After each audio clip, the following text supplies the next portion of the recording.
everybody, welcome back to Eggs Podcast. But before we get started, I want to talk about our sponsor, Tailor Style. Most guys actually do want to dress better. They want to look sharper, more put together, more confident, better in business meetings, on date nights, conferences, traveling, wherever life is happening. The problem is most men eventually abandon it because they don't want to think about it. They don't want to shop. They don't want to coordinate outfits. They don't want to spend Saturday wandering through a mall trying to figure out what smart casual means anymore. So what's the easiest way to dress better? Tailor Style.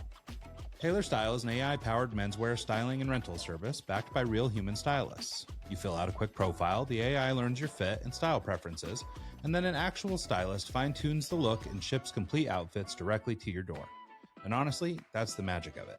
You get to look like a guy who has his act together without spending the mental energy of getting there. I'm a subscriber right now, and every few weeks I get a box with hand-picked outfits chosen by a real stylist, refined by their AI, and the crazy part is they actually nail it most of the time. Stuff I would never go buy, but I end up wearing nonstop just because it works. You wear the clothes, send them back when you're done, and the next box shows up. No laundry, no shopping, overthinking it. It's just one less thing pulling on your attention every week, and somehow you end up looking better because of it. Go to Tailor, that's TAELOR.style, and use promo code EGGS for 25% off your first month. That's TAELOR.style, use code EGGS, and take 25% off your first month. Now, back to the show. Hey everybody, welcome back to Eggs. Today's special guest is founder of Startup Junkie Consulting and the Startup Junkies podcast. His name is Jeff Amarine. Jeff, welcome to the show. Hey, thanks for having me on, Ryan. I'm looking forward to it. Absolutely. I'm thrilled to death to have you here. Just in doing a little bit of research about you and where you come from and, sort of your background, it's very interesting to me. I'm living in Salt Lake City now, but I come from a small part of Southeast Idaho called Pocatello. Mm-hmm. And Idaho, much like your home base of Arkansas, is kind of one of those flyover places that sort of gets forgotten. And I was listening to a talk you were giving, a TED Talk, and you were just talking about sort of the Sam Walton and Walmart startup and how they sort of decided to go to these little towns and stuff. And I remember when the Walmart first came to Pocatello. And, at that time, the concept of startups and, new business ventures and stuff like that, especially for young people, didn't exist. Mm-hmm. And, now I live in Salt Lake City and it's a much more bustling startup community down here, but the culture is kind of odd. And as a guy from a small town, I find it a little bit hard for me to fit in. So I'm really excited to talk to you just about startup culture in general, but also I think we'll have some similarities in the flyover state sort of approach. Yeah. So anyway, so let's start maybe a little bit, just, get your background out there. Let's talk about where you come from and how we got here today. Sure. Well, I'll try to give you kind of a shrink wrap version of the last 61 years.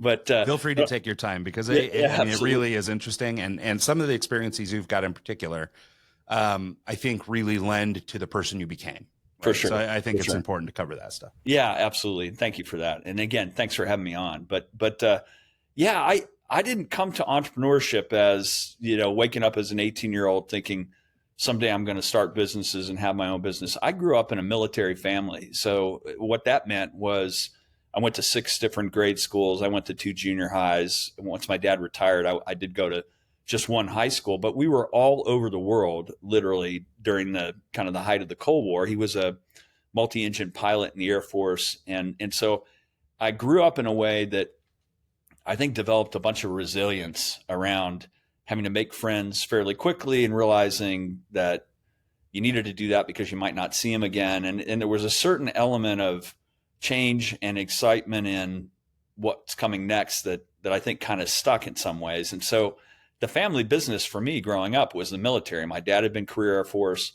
My brother was career Air Force. My sister was an Army officer. My brother-in-law we were all military. This is long and short of, and it turns out upon further research, every generation back to the Revolutionary War had served in some capacity. So it was something that maybe is epigenetic, I don't know. But that was kind of my universe. And then my dad retired.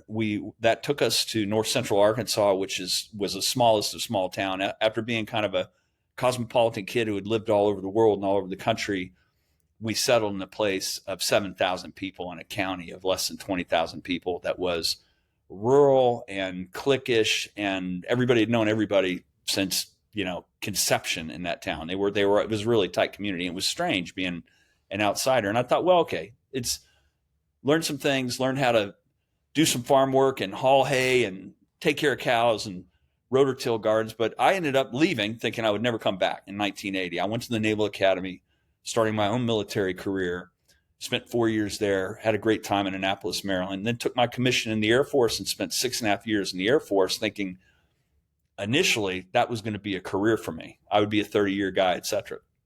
Along the way, it turns out I didn't have good enough eyesight to fly, and I'd always dreamed about flying. I got injured in the Special Forces pipeline about halfway through my career. I spent the last 2.5 years in research and development and in program management, which was really kind of an on-ramp to industry. And I left out the part that I was intercontinental ballistic missile launch officer during the Cold War for 4 years and 165 days underground convinced me that I needed something a little more active, even though it was a really important job and way more responsibility and accountability than a 24-year-old should have with billion-dollar systems and nuclear weapons, et cetera. But anyhow, that was the on-ramp to the commercial world. I spent after that back in Annapolis, Maryland, Baltimore, Maryland area. I was with Westinghouse Electric. We built satellite systems, both commercial and defense-oriented. Got a lot of worldwide product management, business development experience. And I falsely began to believe that I could run my own business based on that time that I spent at Westinghouse. And then for the next bunch of years, launched a number of tech or telecom related businesses. Some worked, some didn't work. I ran an international FCC licensed telecom carrier in the precursor days of voice over IP, did some pioneering work between here and Asia on that with my team, a bunch of different things related to telecom and software. And so much so that I think the total number of startups is 9 over a long career. 9 that I would admit to. There may have been some others in there that I wouldn't admit to, but learned a bunch along the way. And those were in kind of the ugly old days in the 90s and early 2000s, before there were really organized angel groups. There wasn't really mentoring. No one knew what an accelerator was. There was no Y Combinator. This was, you're an idiot. You left a great job. You wanted to start something. You figure it out, and good luck. There really wasn't any kind of a startup infrastructure support system. I was happened to be on the East Coast for a lot of that. There wasn't anything like what was developing in Silicon Valley at that time. It was still a lot of conventional business people back there. But I learned a bunch of things along the way. Every mistake you could make as a startup founder, I made more than one time in some instances. Spending money on the wrong things, focusing on the wrong markets, hiring the wrong people. That process of maturation is what has led me to what I've done in more recent years. And so when I left the East Coast to move back to be closer to my folks, that's what brought me to Arkansas. And we actually worked for American Freightways, which was a large, less than truckload carrier, rapidly growing, fastest growing in the country between 1982 and 2000. And when I joined, they had just been acquired by FedEx, became FedEx Freight. And it was an interesting transition to go from being an entrepreneur who had spent some time in big companies to being back in a big company that was initially run like a startup. It was still family controlled. And so we had a lot of ability to look at opportunities, to take risk, and to deploy technology and to dominate the markets we were in. When the FedEx acquisition occurred, all that changed. It was a lot more like working for the government. I mean, the process was slow, a little more bureaucratic. It was a 10x bigger company now in total. And that wasn't a good fit for me. So I ended up leaving, doing one more startup, which was Silicon Valley based. I happened to be based here in Northwest Arkansas. I built the transportation and logistics vertical, learned a bunch of stuff, stayed with that through doing a lift out to one of our partners that was based in New Zealand. And it said, I'm done with this whole startup scene. I've done it. I've been there. I've had some fun. I've learned some things. I checked in at the University of Arkansas and helped run their technology commercialization function for 7 years. And just through happenstance, got pulled into teaching new ventures in the Walton College of Business at the University of Arkansas. And I thought, oh, this is my terminal job. This is going to be it for the duration. And along the way, it became apparent that the startup scene in Arkansas was not very well developed. There was exactly one early stage fund. There were no entrepreneurial support organizations. There weren't a lot of new ventures getting created. The state saw that. Millikan Institute did a study that said you're going to be dead last in every category you want to measure if you don't do more things that are knowledge and technology based. Your state wage rate is going to stay low. You're just not going to advance as a state. So they kicked off this thing called Innovate Arkansas back in 2007. And it was Winrock International. So Winthrop Rockefeller International, a big NGO that was the prime for the state of Arkansas. The guy who was running it said, we got a couple of former Stevens Bank investment bankers involved with us, but we don't have any operators, people who have made money, raised money, been operators, built companies. And so he said, well, why don't you quit the university and come do this with us? And I said, why don't I not do that? Because I just got here. But maybe I can do this on a part-time basis because it could be accretive to all the stuff I'm doing in tech transfer. And that's the genesis. And this is a little bit of a long-winded wind-up for what became Startup Junkie. It was a completely accidental business with no plan, no lean canvas, no customer discovery that I kind of got sucked into just because of what I had done in the preceding 20-something years. And that was the beginning of what has become an entrepreneurial support organization, the Startup Junkie brand that touches probably 2,000 entrepreneurs a year, puts on about 250 events, has presence in South Korea and Singapore, and is rapidly growing. One of the larger and more successful entrepreneurial support organizations in the central U.S. And it's this weird business model, which would probably be familiar to you, where all of the services are completely free to the entrepreneurs and third-party funded.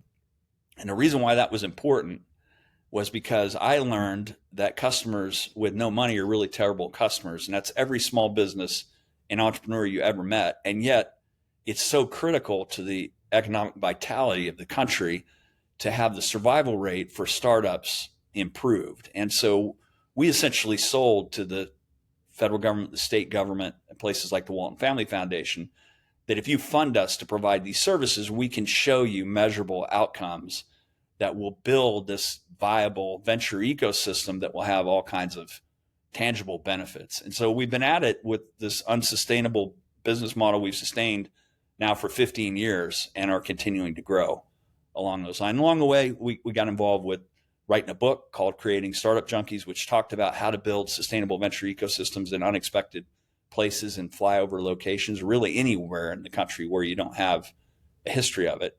And launched several venture funds along the way because people ask, well, why'd you do that? It's because no one else was doing it. Somebody had to do it. So we did it and got in that part of the game as well.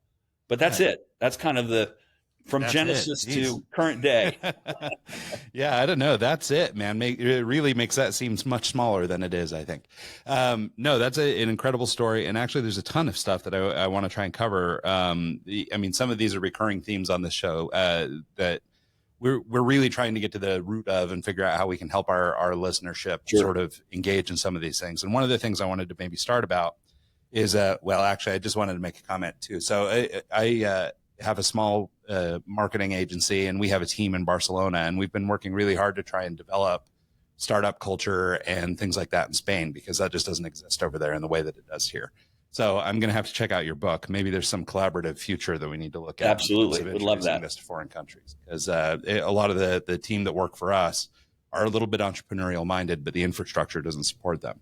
Mm-hmm. And so maybe there's a way to come around on that. So anyway, back to the conversation here. So one of the things I really took an interest in early in your life was you mentioned the term resilience specifically, and it was something that you think you developed as being a person who was a military child and forced to move around, and basically you translated that resilience into being able to build new relationships in each city, or spring back from basically you get comfortable and then it's all stripped away and now you have to start over again. Yeah. And I think that is a huge factor for startup people, especially I can speak from my own experience and being a probably not that successful startup junkie, but a perpetual upper of businesses, mm-hmm. meaning I'm constantly starting things, but there's a lot of them that just kind of fizzle and die, sure. But I really enjoy the process of starting these things. And so I end up doing a lot of the starting, but that sort of try and fail mentality, I think, is something that's getting lost on kids that are maybe, coming up now, or maybe a generation or two younger than me, which is, I even look at kids. My oldest son is 17, and I'm looking at people that he goes to school with, and like, how devastating it is to fail at something, to the extent that they just won't even try sometimes. It's like they're so unwilling to risk failing that they won't even give it a go. And so I wanted to talk a little bit about developing resilience as a skill or as a trait of your personality, because I think some people are probably born with this, and some people are thrust into it through situations like what you're talking about.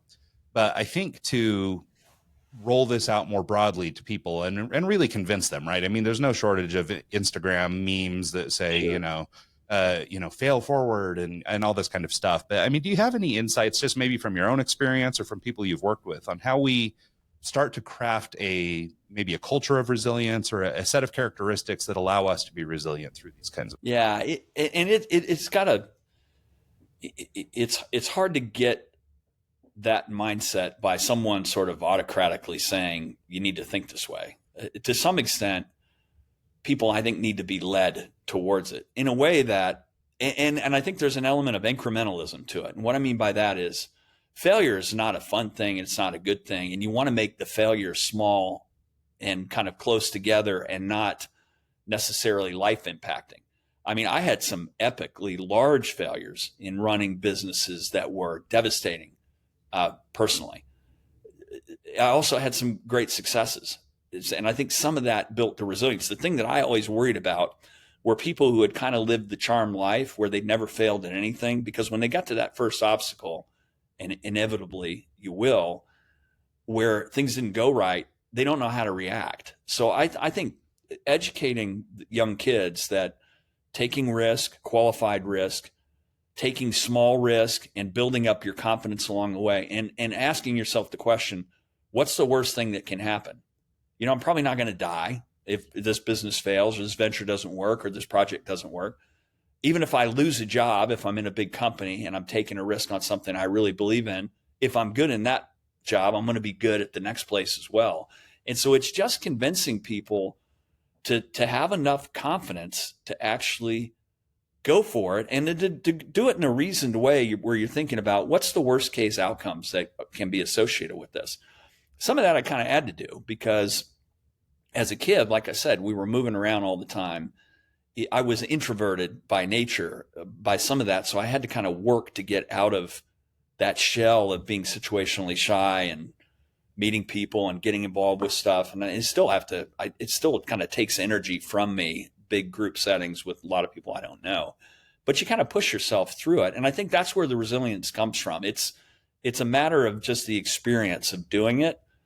And some of it is just that element of confidence that realize, hey, those people that have the capability of doing something big or trying something big, why not me? Why can't I do that as well? And I think as leaders and as educators and as motivators, we have to constantly try to reinforce that, not in sort of this sort of superficial mythological way that often comes from Silicon Valley and elsewhere, but in a very practical way. So you never know.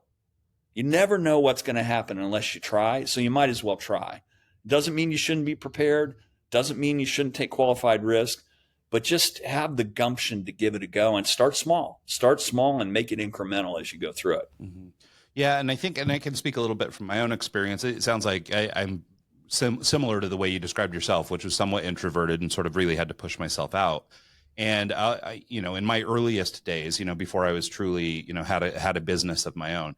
I had toyed with it. I'd freelanced on the side. I'd done all this other stuff, but eventually it took a layoff for me to go to work for myself and kind of go, okay, I've landed. Wait a minute. Nothing bad happened. Like, what's going on? Like, it turns out I actually had enough work. What am I doing? Yep. And so, but I was, wildly risk averse. I wouldn't have actually taken that step on my own, probably, if I hadn't been shoved out the window, sort of baby bird style. And so for me, it really took that kind of nudge, but I think that nudge doesn't maybe have to be as dire as a layoff. I mean, it could be from a family friend. It could be an opportunity, but that's, I think, why you hear about so many like sort of startup hustler types that are, doing something on the side with the purpose of growing into that position, trying to move their way out of maybe the company they work for, but they're kind of working on the side. It's that hedging, right? Yeah. It's a super good risk management philosophy. And it's something that's more readily available to do today than maybe ever before, where keep the day job, start the side hustle, even build a virtual team on the side hustle. And when it gets to a point where you've got revenues out in front of expenses or adequate traction, you'll know when the time is right to make that jump. And it's more possible of doing that today than ever before, just because the infrastructure is there, the technical infrastructure. People are comfortable working on remote teams. People are comfortable having kind of a portfolio of activities and engaging with a new start that might be a side hustle. So yeah, I think that the time you're more able to do those sorts of things that were exceedingly difficult early in my career today than ever before. Yeah, I think that's right. Another sort of aspect of your background that I wanted to talk about, and as somebody who would categorize themselves as being more on the creative side than on the discipline side, Yeah, not to say they're mutually exclusive, but like I see myself as being a little bit more out here and a little more wild than sure. probably as disciplined as I can be. So I'm always saying, I'm sort of creative first and business guy third, fourth, fifth, sixth, Right. somewhere down the line, I do have to do business, but at the end of the rest of my day, I just really want to do creative things. So as a guy with military background, though, I mean, obviously there's some forced discipline in there, coming from a military family, you probably had a little bit of family discipline too. Sure. And I think that there's a bit of that, kids are probably missing out on generally nowadays. I mean, I'm sure there's a whole spectrum, but I think in general, if we're just speaking in sort of generalities or the kinds of things that are attached to, the Gen Xers and the Gen Zers and, all the stuff you hear thrown around, it seems that like general discipline towards business is a struggle for some people, or maybe general discipline towards life is a problem for some of them. So I wanted to talk to you about sort of just the balance of discipline versus creativity, or as I'm calling creativity to mean sort of this, be allowed to just chase your little butterfly around the Sure. park. But, Yeah. There's sort of a balance that I think needs to be struck there. And I'm wondering if in your experience as somebody who, obviously has a disciplined background, but, has what I would consider sort of a creative streak, which is you're applying your discipline or you're applying your skills in a creative way, even if done in a disciplined way. I wonder if you'd talk a little bit about just sort of the value of discipline in your own life, and then maybe how important it is in the young entrepreneur. Yeah, I mean, it's excellent, and a lot of times people assume that a military person's persona is these are rule followers, these are conformist, these are people that always stay within the lines, and there are those types of folks within the military that if it's not written somewhere and it's in a reg, then that's what they're going to do. There's also a wide number of very successful military people that are always on the edge of breaking a rule, trying something new. There's a famous book written by a guy that's now deceased who was original commander of SEAL Team 6 named Richard Marchenko. And he said when he was in Vietnam, he was one of the first SEAL UDT members. He had this thing where he'd say, unless otherwise directed, and he put it into an acronym. And so you'd go out and take the initiative on things within the rules of engagement, unless otherwise directed by higher headquarters. The reason why U.S. military historically has been successful, and I'd say this is all the way back to the Continental Army, is the ability to have centralized planning and decentralized execution, which requires people on the ground in the moment to be creative in the way they do things. And so my bias was always a little bit towards, I'll follow the rules, I'll show up on time, I'll do what I'm supposed to do. But when I'm not directed otherwise, I'm going to be creative. I'm going to be pushing the edge of the envelope in everything that we do. And I would say I largely applied that in business. And that didn't work especially well in large structured businesses. It actually worked a little better in the military because a lot of those organizations were all about not wanting you to take chances, not wanting you to take the initiative, wanting you kind of to stay within the line. So I was always a little bit of a rogue cowboy or a rebel in large organizations.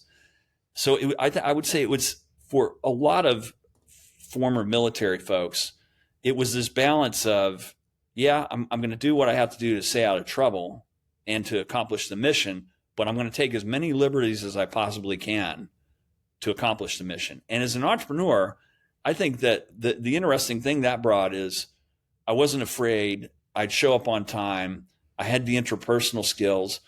I also will say that I'm not particularly good at developing processes. I'm not a point A to point B person.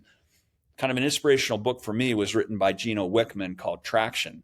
And he talks about two personas, the visionary and the integrator. I realized early on, and it's kind of like you said it, I was good at being a starter, good at the vision. If I was going to build a business that scaled, I needed an integrator that was a good point A to point B person that was very much in the details and building processes.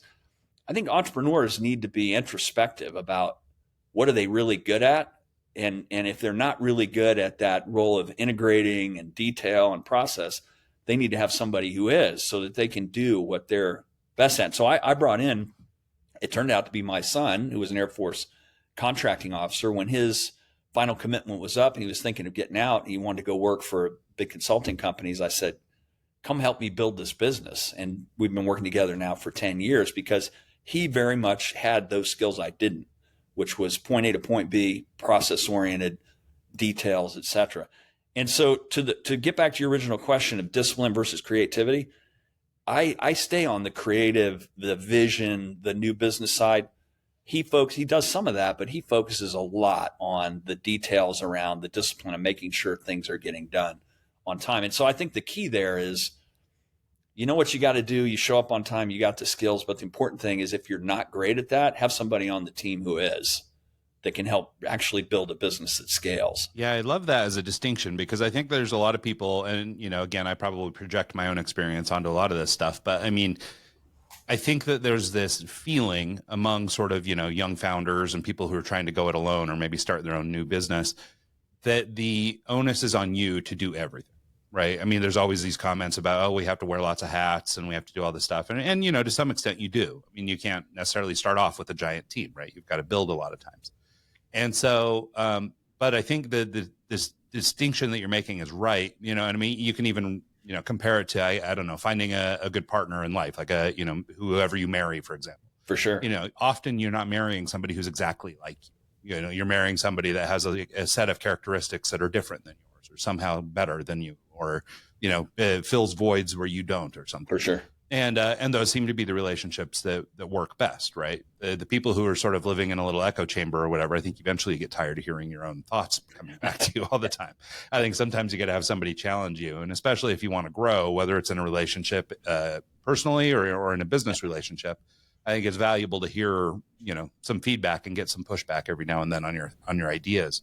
So one of the things that I think, and maybe this isn't right, but I think a lot of people who are young entrepreneurs who are sort of looking for the where to go and how to get started. So maybe this would be the customers that come to you, and you can help me understand if this isn't right. Mm-hmm. But my assumption is that they're coming to a person like you, a consultant or a somebody, you know, in any realm of sort of startup consulting or education or anything like that. And what they're looking for is the way, right? So I think a lot of us have this notion that there's a path that you can follow if you want to be an entrepreneur. And maybe there are some truths along the way that, you know, are going to work across businesses or across whatever's. But I think generally what you discover, and it's certainly what we've found in doing this podcast, you know, across 360 some interviews with different, you know, startup founders and CEOs and things like that, we've discovered that there truly is no way. Like, I mean, so you can go and ask, and you can hunt, and you can look and try and find, you know, the way, but there isn't the way. There just is a way. And so, sure. And your way is different. So I wonder if you could talk a little bit about just how, you know, the startup that might come to an organization like Yep. you and, you know, is looking for support and maybe looking for that. How do you help them uncover sort of their way? Yeah. It's a great question. And this is one of those things that's really confounding, particularly for students. And I teach a lot of undergrad and grad students, and they're expecting it to be this sort of rote, you know, it was written on the tablets type of way. And it isn't. I mean, there's more than one right answer. Now, having said that, there's some really interesting frameworks that have developed over the last 20 years that we're big fans of, that are particularly useful in new venture development, in new product development, and new service development. And they're used from K through 12 all the way through, you know, the Fortune 1 company has bought into a lot of this thinking. And all it really is, if I could summarize, and if Steve Blank or Eric Ries or Ash Moray were on, they would chastise me, but it's really this idea of applying scientific method to validate or invalidate your assumptions about what's going to drive your business. And all that is captured within a variety of different books in the lean startup methodology and in customer discovery. We're pretty big fans of that, quite honestly. We teach that. We believe that. We use some AI-driven tools that have been developed around that philosophy. But all it is exactly what we all learned in the 6th grade. Come up with what the key assumptions are around your business, around what problem you're solving or unmet need, around the customer segments, around the unique value proposition and the benefits of the solution, the cost structure and the revenue structure and how you're going to measure progress with key metrics and channels, your unfair advantage. Come up with those guesses or those assumptions, and then develop a really good set of open-ended questions. There's a book called Talking to Humans by a guy named Giff Constable, who was at NYU Stern. Ask good open-ended questions that avoid confirmation bias. And the fallacy that all of us who are idea generators have is we fall in love with our own ideas. We don't want to hear that our baby's ugly, right? Well, we've kind of put people in the mindset of being a consultant to their own venture that they're trying to create, and try to kill it as many different ways as you can by asking really good questions of customers, subject matter experts, and other, sort of influencers, and really listening to what they say, and then see where those patterns are, something we would call qualitative inquiry, customer development, or customer discovery, and then validate before you build anything if there really is demand for what you're doing. So long story short and all that, there's no one right way to do it. For very early stage, brand new, I've got an idea. I think lean canvas and customer discovery is kind of as good a process as has been developed in the last 20 years. And there's a lot that's been written on it. There's a lot of great tools that support it. We're big fans of Ashmore and running lean. And I already mentioned Talking to Humans, but I think those ought to be templates or guides that most startup or small business owners get familiar with. Yeah, no, I like that. And I think both of those are great resources. I wanted to ask you, though, so one of the things you mentioned sort of at the top was that Startup Junkie Consulting was sort of spun out with neither lean canvas or customer discovery. I mean, maybe innately you understood who the customer might be and some things like that, but you didn't maybe go through a formal process. And this, I think, goes back to this notion that there isn't necessarily a way to start a business, right? I mean, there's lots of ways to do this. And so I wonder if you'd talk a little bit about just your experience in spinning up the new business and, basically starting from scratch. I mean, obviously you've come quite some ways. And then maybe tie that into, I don't know, for the young startup entrepreneur, or young entrepreneur, maybe in a place like, Bentonville used to be, or like Salt Lake used to be, or like Pocatello, Idaho, where I grew up, where maybe we're looking for, opportunities to start to build a culture around the startup that maybe I want to launch. Maybe I want to start a company and I need to build a support system. Can we talk about, how that might happen, or sort of how all those things work together? Yeah. And so the Startup Junkie experience was such that I knew a lot at that point about conventional business planning, because everything I'd ever built up to that point was you write the 50-page business plan and executive summary that nobody wants to read. You come up with the fictional forecast, which is based on scaling large business assumptions down to a small business. And then you try to go out and get people interested in investing or interested in working with you on it. Everything I'd done up to that point, 15 plus years ago, was kind of based on that. And so when I launched into Startup Junkie, I was like, this isn't going to be a real business. This is kind of like a fun ad hoc side hustle. I didn't even have an LLC created in the beginning. It was all Schedule C stuff that I was putting on my income taxes in the beginning. And then it was just one of those circumstances where there was such a greenfield here and such interest. And I was one of the few sort of seasoned operators that was available, that stuff started flowing on an inbound basis to say, well, we'd really like to do an accelerator. What do you know about running accelerator? Can we get some federal funding to run accelerator? And I was like, yeah, we can probably do that. And we probably ought to focus on supply chain and retail, because that's what we have locally. And so we got some funding. And the Walton Family Foundation said, what you're doing statewide is great.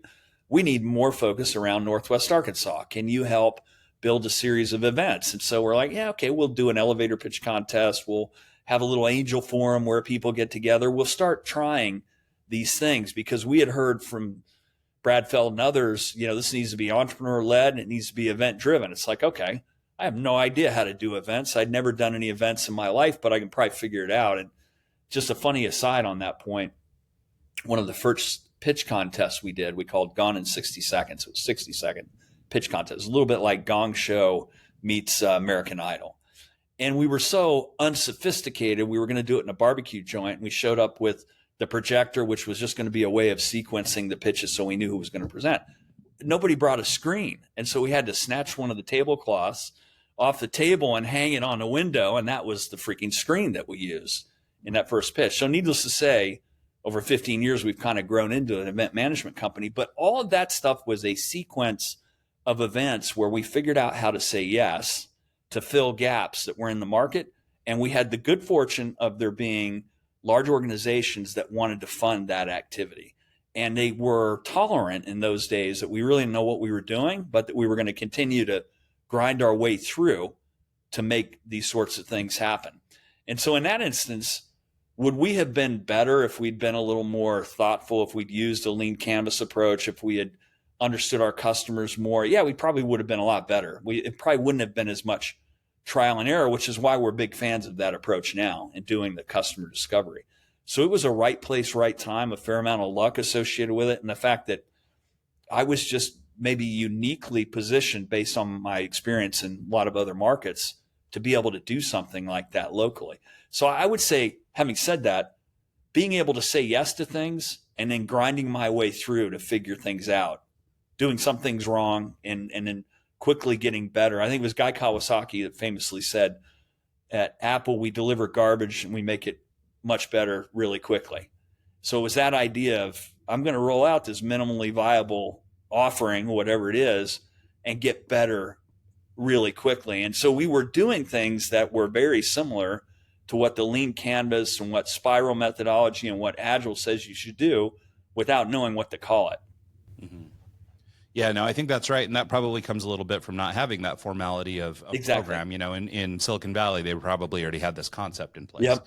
But in a place like where you were coming up or developing this business, that's how it was. And I think you're right. Or I mean, I think your story even exemplifies, you know, some of the topics we've talked about, right? This resilience, this willingness to raise your hand, this, you know, being able to push through the you know, fails and the, you know, Yeah. I mean, all the way down to just, you know, what seems trivial, you know, using a sheet as a screen. Exactly. You know, it's just that trait or that characteristic or that willingness to think on your feet and go, okay, well, let's just hang a tablecloth up and we can make that work. Improvise, adapt, and failing and walking out the door upset because you didn't have screen. Yeah. Exactly.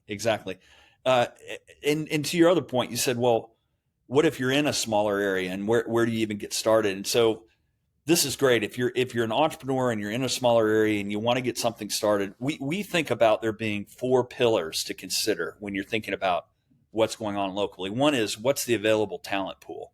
You know, do you have the entrepreneurial talent? Do you have the tech talent?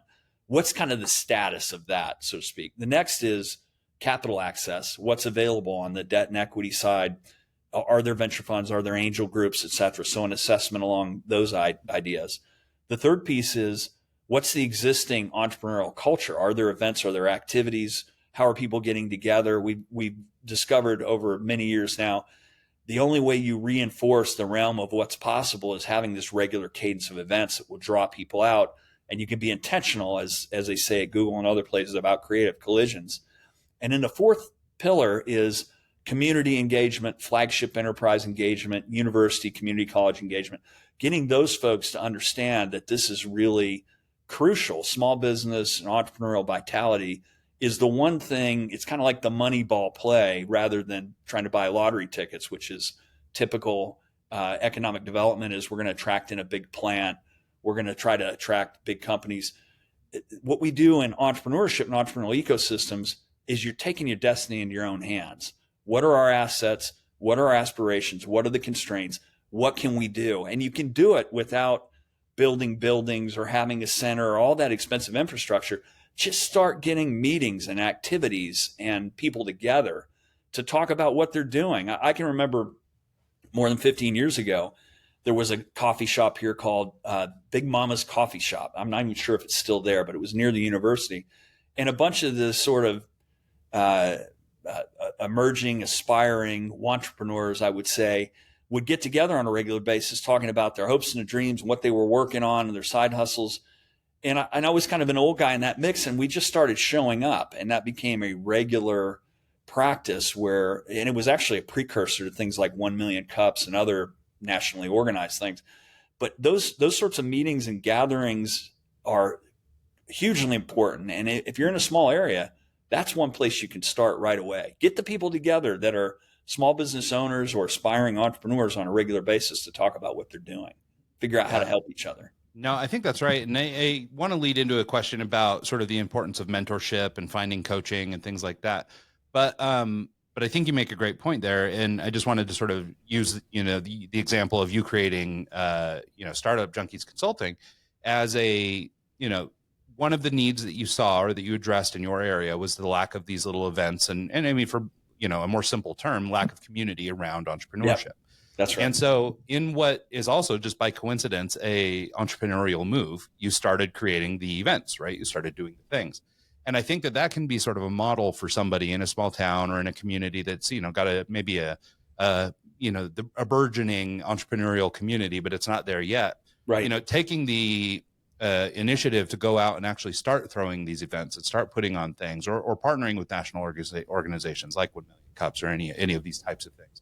You can start to not only, from a business standpoint, start to develop your name, your reputation, your, place in the entrepreneurial ecosystem, and you will learn a ton from it, and you'll start to get, build a network of people, which I think is for a lot of entrepreneurs where they really thrive.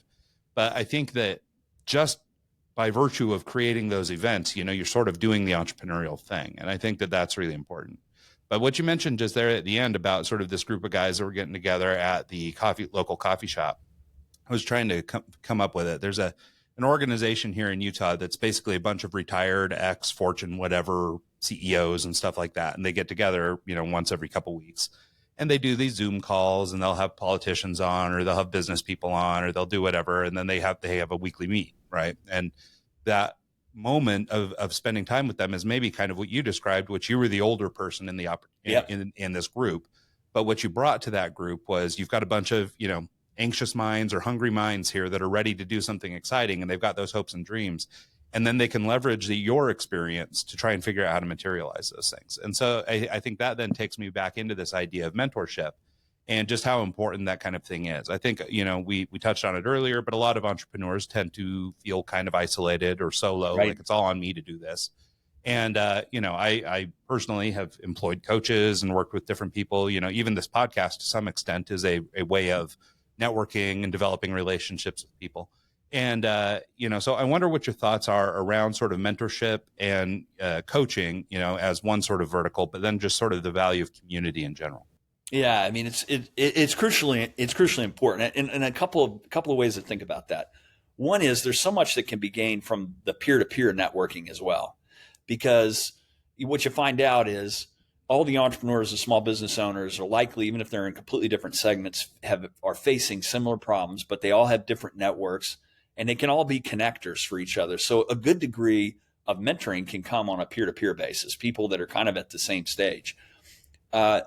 Mentoring, I like to separate mentoring also into the idea of there's mentors and then there's subject matter experts. Mentors, the best mentors for a small business owner or a startup are people who have actually walked the walk. Maybe not in that same space, but they built things, right? Mentors are not typically people who have spent their entire career in a large company. They are going to have a context of subject matter expertise that can be hugely valuable if you want to know something about that space. But you got to be really careful not to take their advice on what it takes to build the business, because they don't know. They haven't done it. They've had a legion or an army of people working with them versus being in an entrepreneurial context. So understanding that difference between mentors and subject matter experts is important. The other thing I'd say is when you seek out mentors, it's good to find people that want to help just to be helpful, particularly in the beginning. They're not looking to make some percentage. They're not necessarily looking to get paid. There's plenty of consultants and coaches that you can pay to do it, but a lot of mentors are going to want to do it because it allows them to vicariously relive that part of their life where they were an operator without having to take all the risk, but they see the value in what they're doing, right? I mean, there's a lot of people that want to engage with small business or startups just because they want to be helpful, because they remember how hard it was. So seeking them out is really important. And some of them, if they're really good and you want to have a more material commercial relationship, they won't even ask for options. But if you offer it, there's going to be a lot of ingratiation that will come from that as you think about stock options and whatnot. But it's hugely important. It's hugely important. Now, one thing I would say about that, we've been lucky enough to be part of a number of mentor-driven programs over the years. And we participate with the University of Arkansas on one called the Venture Mentoring Service, which was based on an MIT platform. We did a bunch of work around something called Mentor Camp, which brought in mentors globally to engage with high potential startups. We've got an active set of mentors and SMEs that we use in all of our programs. The thing that I think is really important about all that is for the founders to develop a really well-defined filter. And what I mean is there's an opportunity to get mentor whiplash. You've seen all these experienced people, and they're all going to give you different insights based on their experience. The best founders are the ones that can take all that input in, be very respectful, ask good questions about it, listen well, but then they filter and synthesize what the real truth is based on all those inputs.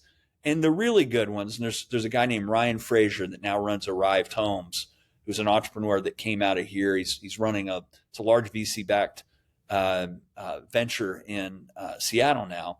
He was fantastic at taking in all those inputs and then filtering out what he heard and then getting back to those mentors to say, this is what I heard, this is what I learned, now this is what I'm going to do. Because ultimately, he was the one accountable to actually implement and execute and to be successful. But that's a healthy way to think about engaging with mentors and subject matter expertise and understanding the difference between I think groups. That's smart. And I like the distinction of trying to find somebody who walks the walks. My wife and mother are both teachers. So I come from a family of educators, and they hate this phrase, but there's this kind of ucky phrase out there that is, those who don't do, or those who can't do, teach. Right. And I think that sometimes, especially, we were talking earlier about just sort of the ready availability of almost anything and everything nowadays due to the internet, that this has spun up a lot of people who actually can't do, so they're teaching. And so you've got sort of this extra filter that you need to look at, which is the I guess, internet mentor that, has spun up a course or done whatever, but it's not really based on anything in particular. So I think that there's a little extra filtering that has to be done these days. And so, finding a good mentor by virtue of either having walked the walk themselves or by a good referral or whatever, I think would be a good way to do some of that. 100% agree.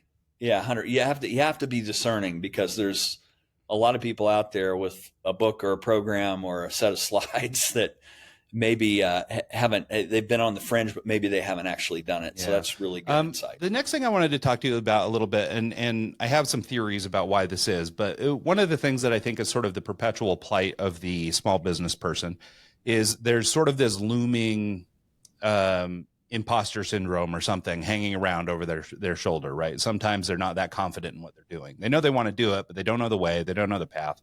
And not to focus so much on the imposter syndrome, but I think what it spins up is this activity where we feel like reading every book and watching every video and doing everything. So we do a perpetual ingesting of new things, but we never actually act. And so I wondered if you had any insights or things that you could share in terms of actually making action out of the things that we've learned. And you sort of alluded to it a little bit with this example that you were just talking about, where he was able to, take in all the things these different mentor types would give him, but then he was able to apply what made sense or formulate his plan based on what he's learned. Yeah. And so I wonder if you could talk a little bit about that moment, that tipping point we get to between we've learned enough and now it's time to act. Because I think it's just a matter of fear, and people kind of kick stuff down the road, I think. No, I love that. I love that question. I love that question, and for lots of reasons. In fact, the second core value in our core values is take action. So, number one is do the right thing. The second thing is take action. We always try to have a bias towards action in what we do.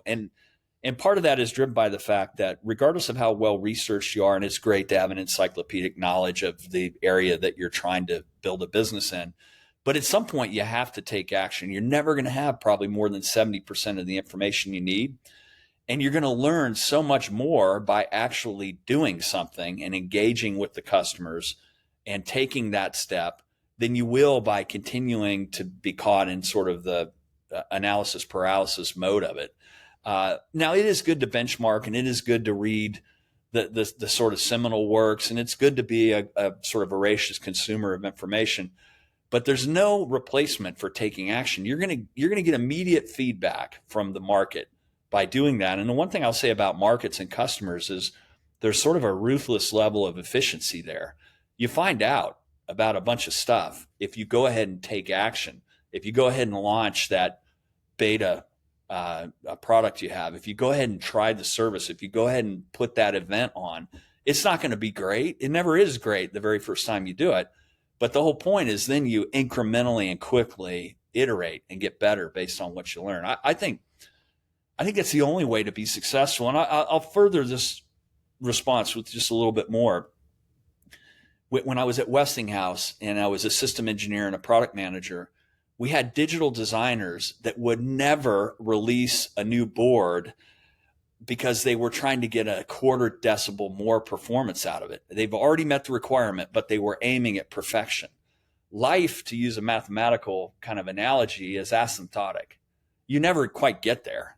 It's always aspirational, but you have to take action or you never will even approach that level of perfection. So I mean, it's a really good point you brought up. You just have a bias towards action. Get as much information as you can and then act, and you're going to learn a ton. No, I love that.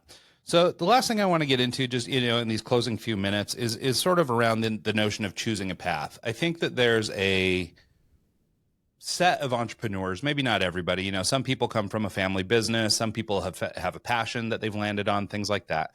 But I think a lot of times, and maybe this is just sort of internet culture, but we're sort of prompted to act on our passions and move on the things that are, really deep and emotional to us. And I don't think that every startup necessarily has to be that way. I think that, obviously it's good to have some, at least care about what you're doing, and I think it's important to be interested. Yeah. But I think a lot of people spend, and maybe this is just one of these procrastination techniques where they spend a lot of time trying to identify what their passion is. And then the worst part, or maybe the other side of that coin, is the people who are not necessarily chasing their passion, but they're chasing somebody else's passion by virtue of, hey, sure, I've seen the guy with the yacht on Instagram and I want a yacht. So what's he doing? So let me chase down his path instead of, living my own life or trying to figure out my own way. And I think that's especially common nowadays and sort of, especially among young people who are up to their eyeballs in social media and all this sort of culture of, wealth and things like that we put on social media. And so I think people are in this position where they're having a hard time delineating what's actually their thoughts from the thoughts of others. And so I wonder if if you've got any pointers or any insights. And obviously, I mean, a lot of startups probably come to you with an idea in hand. But I mean, do you have any thoughts either from your own experience or from people that you've met along the way where, maybe they are entrepreneurial and they do want to do a thing, but maybe it's not really their thing. And by virtue of conversation or coaching or whatever, they're able to actually uncover what it is they actually care about. Yeah. And there's been a lot of discourse around, the mythology of pursuing your passion, because sometimes that doesn't have any overlap with what a viable business can be. I mean, there might not be any intersection there. I think being introspective about what am I good at, sort of what brings me energy and what am I good at? And then the other aspect is what would people value and actually pay for? That's kind of another important part of it. I think looking for that kind of intersection is important, and realizing that the business you're working on today might not be the business that you're going to work on forever. But if it's a means to an end, for winning, however you define it, and winning is seldom piling up a big stack of money. Winning is at the end of the day feeling like I had some kind of impact. This was purposeful. This meant something. This solved a problem for a customer. This had a ripple effect in a positive way to a lot of people that I didn't even know by virtue of what we did.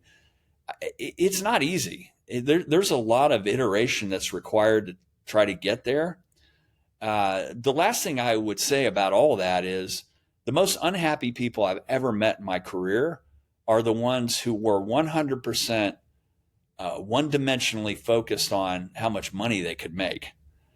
The happiest people I ever met are the ones that said, we solved a big problem and it turned out we made a bunch of money, but we started by wanting to solve a big problem that we cared about, that the market cared about, and that's how we pursued it. Guy Kawasaki, a guy who's written numerous books and was the chief evangelist at at the Macintosh division, said, make meaning and the money will follow. He said that in The Art of the Start. I really believe that. And again, it's not, that's what I'm passionate about necessarily, but it was meaningful. There was a purpose behind it. There was a vision that made sense. The other thing I'd say too is, and this is a little bit of a tangent, but I think it's important. A lot of people in the startup and the entrepreneurial world get caught up on the less than 1% prospect that everything has to be venture capital backed. 0.6% of all companies are actually successful in getting venture capital. There's a ton of great companies that never raise institutional VC money. They might raise angel money. They might not raise any. They might build it based on customer revenues. We should dissuade ourselves, and we should actually not even celebrate raising venture capital. Nobody celebrates getting a loan, typically. It's a necessary evil. And so I think if people focus on building a fundamentally good business that solves a problem that they care about, that people actually pay for, that's pretty good orientation. Fundamental economic thinking, figuring out how to get revenues out in front of expenses and sustainability and understanding your customer and delighting your customer. Those are the kinds of things that I think people need to focus on if they're trying to build something that they feel good about, and that ultimately they might make some money in it, but they're going to feel good about what they did. I think that's right. And I think it's a really good point, that concept of making meaning. I think there's probably some sort of just like universal human truths out there. And it's really easy for us to go, oh, well, I just want to make money. I just need to, I need the biggest house. I need the whatever, And so I think it's really easy to focus on that or get caught up in that. And that's maybe sort of an immature approach or a novice approach to business, it seems like. Because I think what you start to discover, and, this is something too that we've sort of have discovered through this show, just as even growing entrepreneurs ourselves, like nothing happens overnight. Everything is layered on. There is no shortcut. You can't just get to the end and learn something that you're going to tell me today. I'm going to have to add all that stuff on top of my layer cake, and eventually I'll get to the knowledge that I needed to do the thing I wanted. But it seems like for most people who are sort of established in business and who've been doing this for a long time, what it ends up with is something like what you're describing.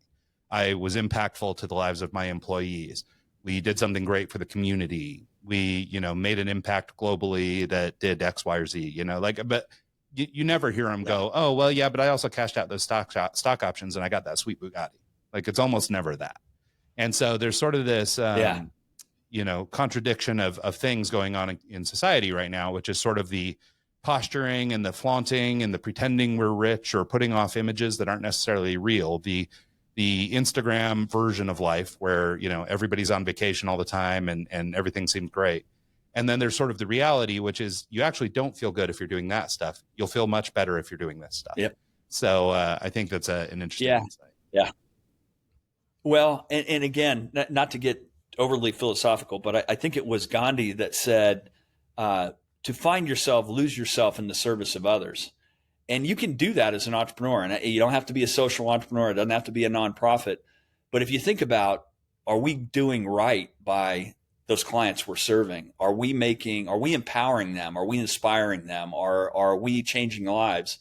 That's the kind of thing that will drive you to continue with the grind, to put in the late hours, et cetera. And I think that we need to kind of get back to that. The superficiality of, how big your bank account is or what kind of car you drive, that is fleeting. And nobody's going to remember that.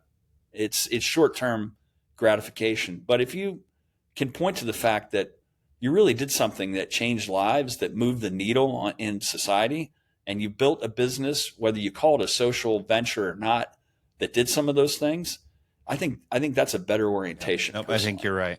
Well, here, Jeff, in the closing minutes, let's where can people track you down online? How could they engage with your organization if they so wished? Yeah. So you can find us at startupjunkie.org. That's the primary location. If you want to learn more about the book, Creating Startup Junkies, there's a site called creatingstartupjunkies.com as well, or you can find it on Amazon. And if you're interested in what we do in the venture capital world, you can find us at cadroncapital.com as well. And that's and I'm all over LinkedIn all the time as well. So definitely look me up. I'm happy to help anybody. We'll share all those links in the show notes. So, well, thanks so much, Jeff. I really Awesome. appreciate you taking the time today. This has been an awesome conversation. I think we learned a lot. Hey, thanks for having me on. It was great talking to you, and best in luck with all your Absolutely. future Thanks endeavors. so much. I appreciate you. And thanks to everybody who tunes into the show this week and every week. We'll see you guys next time.